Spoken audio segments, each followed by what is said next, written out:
Welcome back to Youthology on AUK Radio, brought to you by At10ttive social enterprise every other Wednesday from 6 p.m. to 7 p.m. We are your hosts, Manur and Forever. And today joining us is Senior Youth Ambassador / Associate Manveer from At10ttive social enterprise. So Hi, everyone. would you like to introduce yourself to our listeners? Hi, everyone. My name is Manveer. I am an associate of At10ttive Social Enterprise. So you are a member of At10ttive. Can you tell us a little bit more about your role and how long you've been with At10ttive? So I've been with At10ttive for over 4 years, which is quite a long time, actually. In terms of my role, I've done mentoring within At10ttive. I've done a lot of things. I used to be one of the hosts at Youthology Radio. I've also project managed events, led training sessions within the organization, and also led poetry, which is a big passion of mine. Amazing. It's really good, really impressive. Over 4 years, that's crazy. Do you do volunteering with any other organizations? And if so, tell us a little bit more about that. Actively, not right now, because I've come to a different chapter in my life where I've wanted to focus on university and get back into education. But in terms of volunteering experience, I've had volunteering. I've volunteered with Next Generation Youth Theatre, in which I've done acting and also done I've done a show which was Be Still the Tide, which was basically a show that addresses mental health within high school and exploring it in different ways, playing characters and playing as an ensemble. So I did that as a show. I was involved in rehearsal processes for other shows. And then I've also previously worked with Revolution Arts in one of their shows, which was held in Marsh House. And it was a show where it was kind of in the pub. I don't know if the listeners have been to Marsh House, but it's kind of like a pub. And then the stage was kind of inside the little conservatory. We created like a very immersive stage. The audience was on the outside. And it was beautiful because we get to interact with the audience as actors and so on. Aside from that, I don't think I've had as many. I have any other volunteering experience, but those are my experiences that I've had working within other organizations as well. Wow, that all sounds so interesting. So you must be keeping busy then. Yeah, I didn't know you were so passionate about acting. I mean, I know you love poetry and you do a bit of acting, but I didn't know you actually took steps to that. That's really impressive. Oh, yeah, definitely. It's something I don't do as much now because, as much as acting has taught me a lot, I still am a creative person. So I look to enhance myself creatively. Sometimes here and there, I'll be with At10ttive. I'll come to sessions in NGYT when I get the time, just to catch up with everyone, see how everything is going. As of right now, for me, it's just about focusing on my degree and seeing how I can excel from there and find opportunities as well. So could you tell us a little bit more about what you're studying and what you plan to do after graduating? So right now I study psychology at the University of Northampton, and I don't have a far-fetched plan as to what I want to do after graduation, because since my experience leading up to graduation through my time at At10ttive, through high school, through sixth form, I've come to realize that I don't want to think too far ahead, because a lot of things can change within a few months. You can develop quickly as a person. You will have phases in which you have to bring yourself back together. You have to face different parts within your journey, and I take things week by week. So I haven't got a far-fetched goal. If I have a vision of what I want to do after I graduate, is to kind of be in a role where I'm helping people, I'm helping my community, maybe something like mentoring, maybe something like teaching, maybe going into the clinical psychologist route, maybe becoming a therapist, because something I'm always very passionate about. How can I give back to people, and how can I also do more for myself. So I'm able to stay in the capacity to help, not just people around me, just myself. Because one thing that always comes to mind for me is that the best way you can help everyone around you is by developing yourself and helping yourself. Because if your cup is not flowing, then that cup will not flow to others. Then you're just taking from yourself without giving back. And it's important to give to yourself as well. So, yeah. Beautiful. Wow, that is also wise. I'm glad that you're keeping your options open, because sometimes I feel like if you put a very strict goal on yourself for the future, it might stress you out depending on 100%. how things are going. So I'm really glad to hear that. Yeah, I love the analogy of the cup. That makes so much sense. You can't pour into others if you don't have enough to pour out of. Does that make sense? I don't know if I said it as well as he did, but those are really, really wise words. Sorry. It's okay. Now, on to the next question. Joining At10ttive. I know you said over 4 years ago. Can you take us back to the very beginning? Do you remember what exactly drew you to At10ttive? Like, what made you be like, oh wow, I really want to join these guys? It was very at first very accidental, because I was going through my email list on sixth form, and I was like, okay, there's workshops. I mean, a work experience, because I wanted to look for work experience. I've always been interested in interacting with workshops that happen outside that outside organizations come in to do, and I've always loved them, and I've always loved interacting with them. And then I saw something on my email list, and it said, okay, it's nearby, this is taking place nearby where I live. So I took the opportunity, and I was like, you know what, let me see what it's about. And when I went into Future's house, then there's a bunch of workshops going on. And I absolutely loved it, because I like talking, I like to interact. So I was like, you know what, I'm going to take the opportunity. And then I met Montal, I met other people around me, got to do activities, got to express myself, see what's there for me. And I was like, you know what, I want to really do this. And obviously, I didn't think ahead of how maybe I was going to develop, how things were going to turn out. But I'm really grateful that I took the opportunity that I had, because if I didn't take the opportunity, I feel like, and this is important now, it's that if you don't take the opportunities around you, just because maybe you feel a bit like, I don't know if it's going to work out, or it's like, oh, this is not good enough, you're missing out. And yeah, I'm really grateful that I took the opportunity, because I've been able to go through some very influential 4 years. Amazing. Guys, imagine if you didn't, you know that thing on social media where, like, I forgot the name of the actual theory, but they're like, oh, the butterfly effect. The butterfly effect is so real, because imagine if he never checked his emails. That would be crazy. But yeah, thank you so much for staying in tune. I genuinely believe everything happens for a reason. So the fact that you're here is a testament to that. We're so lucky to have you. Definitely. Sorry. And another thing I wanted to say, I had a feeling within my heart where I was like, you know what, I really want to be here. And that's what kind of got me to be like, I have to be here. I don't know why I wanted to be here, but there was this feeling that I had to be here. I had to do this. And yeah, I do agree with that, saying that there's always a reason why things happen. So usually I do not check my emails at all. At that moment, I did check my emails. At that moment, the opportunity did come up. Guys, check your emails. Check your emails. So at At10ttive, our mission is to engage, educate, and empower through building cohesion and encouraging communities to work in harmony. What does that mean to you? So engagement, okay, educate, engage, empower. That's the order I'd usually put it at for myself. To educate someone is to, for me, is to share information, important information that they're going to apply within their lives and within themselves.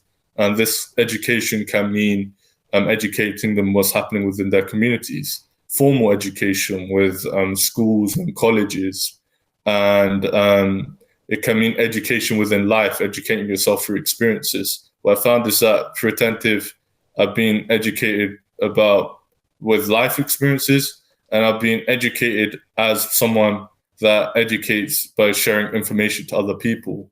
There's one principle that comes to mind, which is teach people to teach people. And I think when you teach others, that information becomes more embedded in yourself, and then there's more opportunities to learn. Just because you're the master of something doesn't mean you stop learning. You just keep on learning. And education is always going to be a lifelong process. In terms of engagement is more important, or as important. I'm not going to say more important, but I find engagement is very important. It's always important to share what you have with the world around you, because if you don't share what you have, then one, you're not going to be recognized for who you are truly, the talented human beings you are, and two, someone might need that. And I've been through phases in my life where I felt like, no, this is not good enough. No, I don't know if I should do this and that. And then I realized through poetry, which I do now as a practice for myself, is that people connect with it. And that feels like I'm engaging people. And to engage someone like in such a beautiful way is to touch their hearts, is to make them feel connected. And if you have the knowledge but you don't engage them in a way that they resonate with that, they're not going to take to the information well. I think when you bring education and engagement together, then you are able to empower people around you. Because once you empower yourself as well, you give people. So once you shine the light within yourself, you give people the opportunity to shine their light as well. And that's the way I like to see empowerment. I don't like to see like, oh, I become this person. Now I'm just going to keep on going and going. Every day I'm always like to myself, I have to set the example for myself. I have to be this person that I know I'm very talkative, but I have to make sure that I'm looking out for other people as well, making sure that maybe if they don't talk as much, I ask them questions.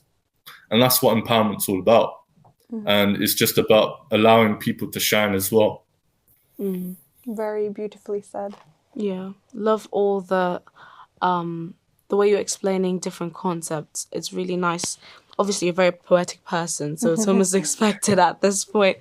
But yeah, lovely answers. There's a question we missed.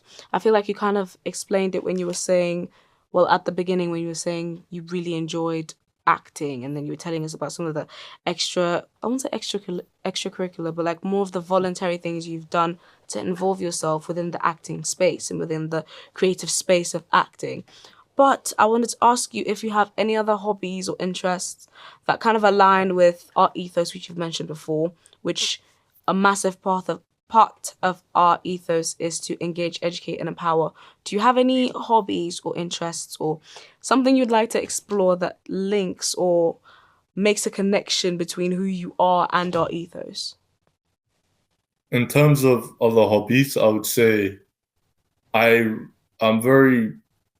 These are going to be like very, I guess, abstract passions. I'm not going to say that, oh, I like this. I love project management a lot.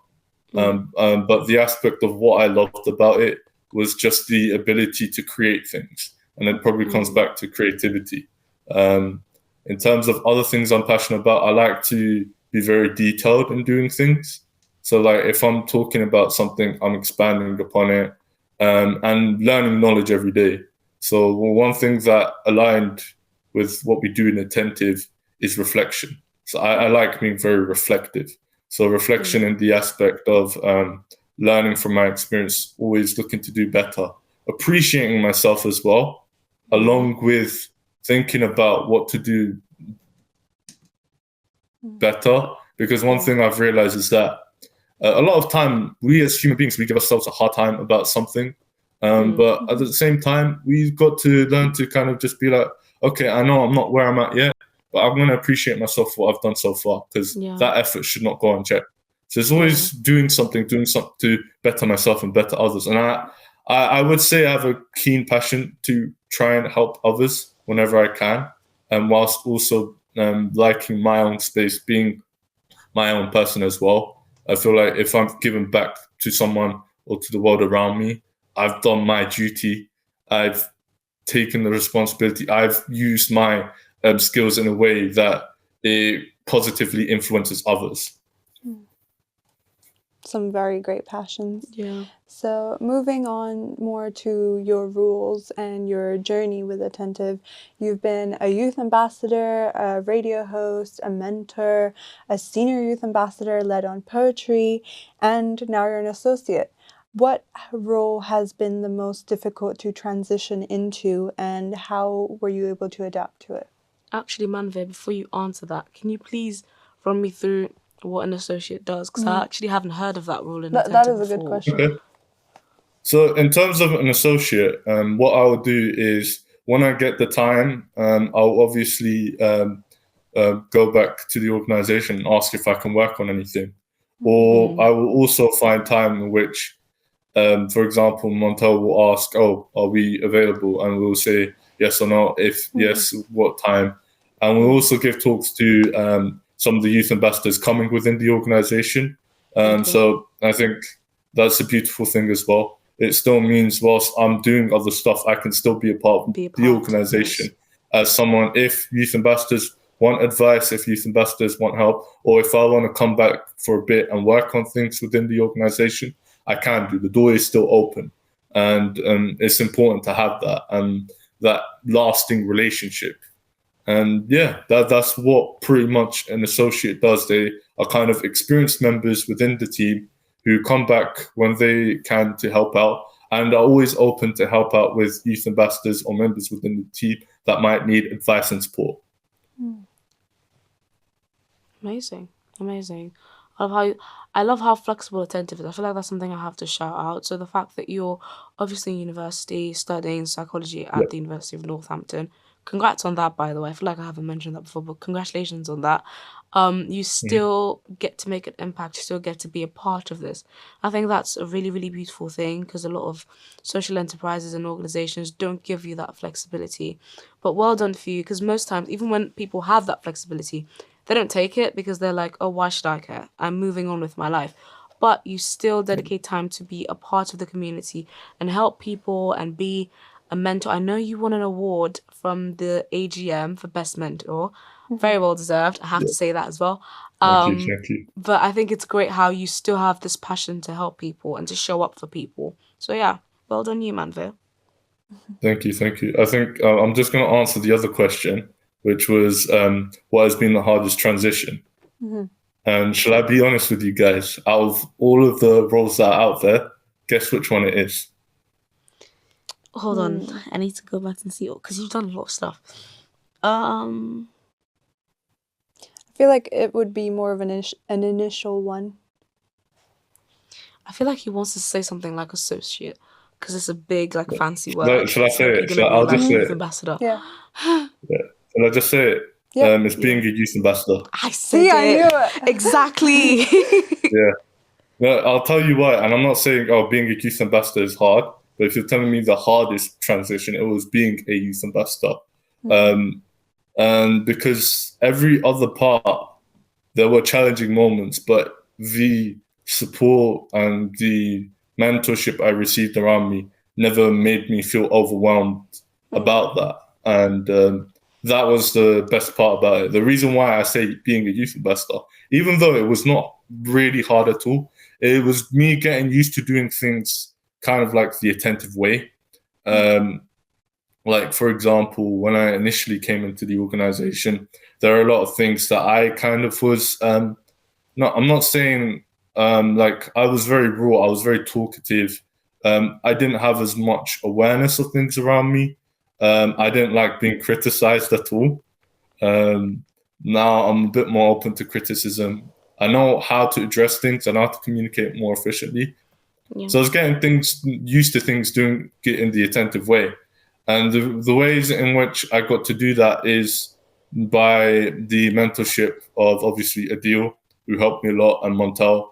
And I'll shout them out because if it wasn't for them, I wouldn't have been able to build this self-confidence within myself or realize it within myself and understand that work can be something that is something like the work that I do with At10ttive feels very good. It feels like I'm just doing things. I feel like I have confidence in myself to apply these things. For example, radio hosting. I've always been more confident, and throughout doing radio hosting, I feel more confident in like, I can actually do this now. And finding confidence in yourself and having people around you be like, yeah, you can do it, is so freeing.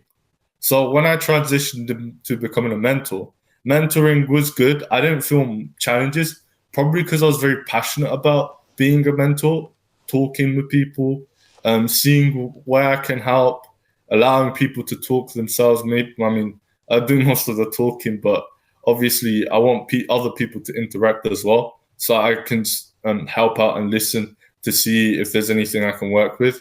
That part didn't feel hard either. Being a radio host, challenges at certain points, but the foundation that I got in terms of being a youth ambassador prepared me for those roles. So that's why I say it's the hardest transition, but it's not that hard because it never felt like that. Amazing. So you are also a member of the JPS scrutiny panel. Can you tell us more about the panel, like what it is and why did you join?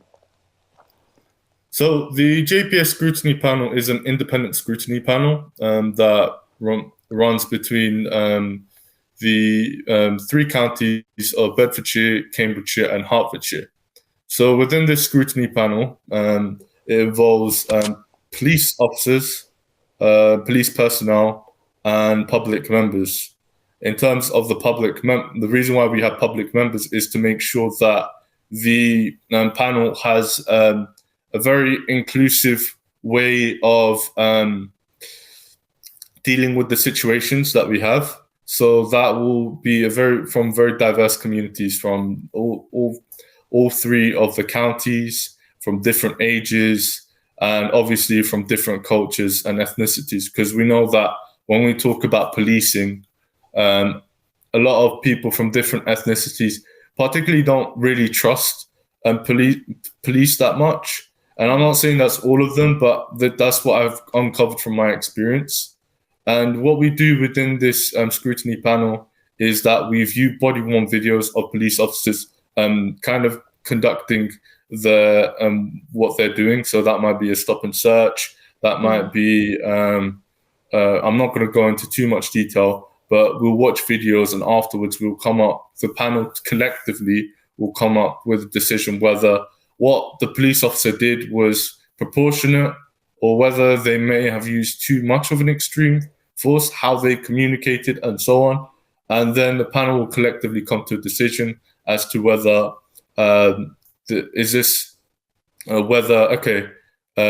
this is good form of policing practice. If it's a good form, so we'll have a traffic light system. Green will be basically very good form of policing practice. Amber would be it's okay, but training is needed. And red would be like high alert. This is something that needs intervention, and police officer might be suspended for that. In terms of me joining, I joined 4 years ago. So that's funny. But I found it very, very interesting and very enjoyable because I got to see, in terms of my entire journey at At10ttive, police officers as human beings. Because as much as we see the negative light on police officers, and that's because the powers they have is very, very, like, they've got powers. And even if they make mistakes here and there, the consequences are very high. And because of that, and we know how the news works, a lot of negativity will surround the news, and that negativity will come on mainstream news, and then we will paint the police officers in a negative light. And this is not to say, that what the police is doing is also okay, because the things we hear are absolutely dire. And having things like the independent scrutiny panel is something important to have, so that there is a public dialogue, there is a public relationship with the police, because we know how broken it is, the relationship. And it means that the police are held accountable.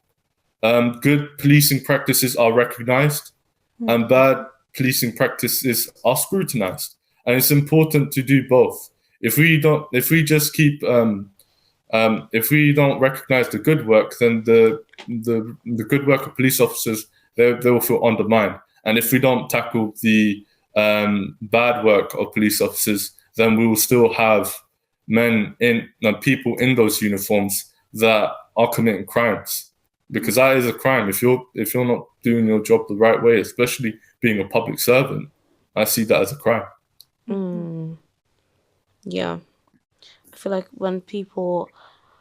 the issue that most people had with the police, I don't know if I'm allowed to say this, I'll speak on behalf of people, it's just that they felt like the police didn't understand that they were public servants. You're supposed to help us. You're not supposed to feel on top of us. You're supposed to ride high and mighty over our oppressions. You're supposed to help us, if that makes sense. But absolutely lovely answer. Like you said, Banvir, you have been an attentive for 4 years, and I know it's changed. I know, like, you've seen people, you've seen lots of people, because I've been here for like a little over a year, and I've seen so many people come and go. It's crazy. Definitely.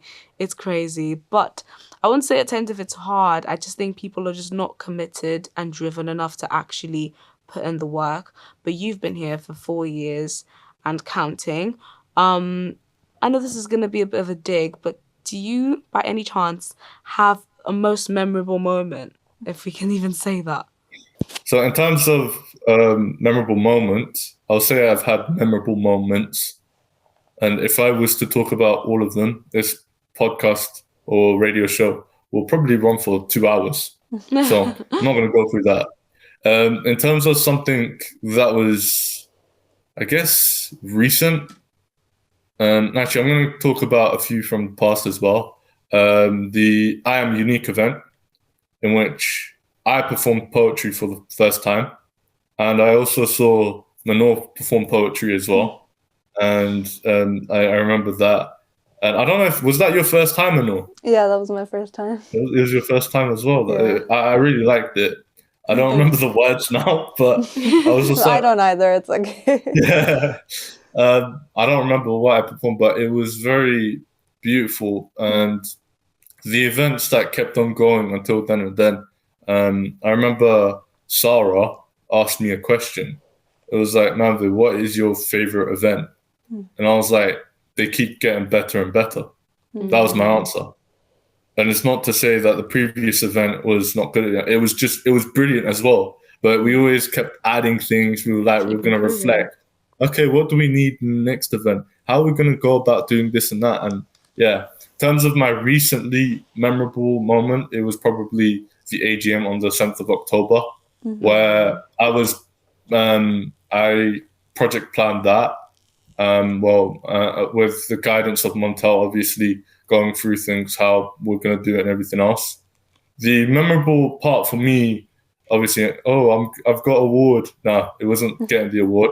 Whilst it was like the cherry on top, it was having conversations, and the conversations was around how can we make young people feel more supported within schools, something along the lines of that, or how do At10ttive interact so well with students within our schools and workshops. And then at that moment when I spoke, I don't know, usually when I plan things, I plan things when I speak because I don't want to mess up. But at that moment, the 4 years I've had kind of came into my mind, and I was like, you know what, I'm going to say it from how I feel from my heart. And then just seeing the fact that they were convinced by my point, and everyone else around me just made me feel like, wow, like these experiences are so valuable. And then obviously I didn't want to take the stage because obviously they were asking me the questions. I wanted other people to talk. And I just realized how valuable it is to have an opinion on something. And I'm not saying you have to be experienced to have an opinion on something. Obviously, you need to kind of do your research, need to talk from your own experiences sometimes, but here and there. But the power of speaking your voice in front of groups of people around you, your colleagues, we had VIPs as well, makes you think that your voice is important and sharing your experience is important. And it just, that flow of things just was so beautiful. Definitely. It truly is. Thank you so much for your answers. They were all amazing to hear. Finally, to close off the show, how can people contact us if they want to learn more about At10ttive and or follow a similar path to yours and become a member of the team? If you want to follow At10ttive or be a part of the organization, obviously check out our website. That'll be www.at10ttive.com. We also have Instagram and social media channels, which include our Instagram and Facebook. We also have our LinkedIn. And alongside that, if you would like to email At10ttive, you can email at info@at10ttive.com. So if anyone is interested to join or interested to know more about the organization, that's where you can check. Thank you so much for joining us. Thank you so much for joining us, Manveer. Thank you very much. Bye. Bye.